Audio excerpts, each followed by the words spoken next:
Jeshi la polisi katika mkoa wa Mwanza limemkamata na linaendelea kumhoji mtu mmoja aitwaye Silence Joseph Mwakasala.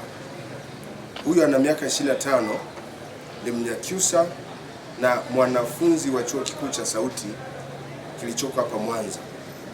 Anasoma kitivo cha sheria mwaka wa 4. Anashikiliwa kwa tuhuma za kukopesha fedha kinyume cha sheria.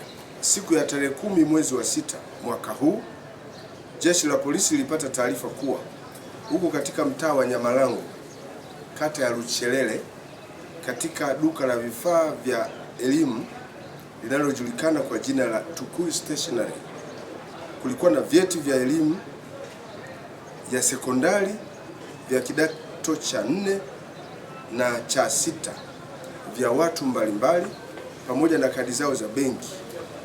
Vilionekana katika mazingira yasiyo ya kawaida, jambo ambalo lilitia mashaka kuhusu matumizi ya kadi na vyeti hivyo. Kutokana na taarifa hiyo, jeshi la polisi lilipofika majira ya saa 5 kamili za asubuhi, walielekea katika eneo la tukio hilo na kufanikiwa kumkamata Bwana Silence Joseph Mwakasala ambaye ndiye mmiliki wa stationery hiyo. Baada ya kumkamata, walifanya upekuzi ambao ulizingatia taratibu zote za kisheria. Ndipo katika upekuzi huo aliweza kupatikana akiwa na vitu vifuatavyo: kadi 8 za ATM za benki ya NMB, kadi 12 za ATM za benki ya CRDB, vitambulisho viwili vya NIDA, vyeti 31 vya matokeo ya kidato cha 4, vyeti 4 vya matokeo ya kidato cha 6, vyote vikiwa vya wamiliki tofauti, pamoja na nyaraka mbalimbali za mikataba ya kukopesha fedha. Kuhusiana na nyaraka hizo, mtuhumiwa alipohojiwa alieleza kuwa licha ya kuwa ni mwanafunzi wa chuo cha Sauti, pia amekuwa akijihusisha na biashara ya ukopeshaji wa fedha kwa wanafunzi na wakazi wengine wa eneo hilo, huku akichukua nyaraka za wateja wake kama dhamana ya mikopo yao.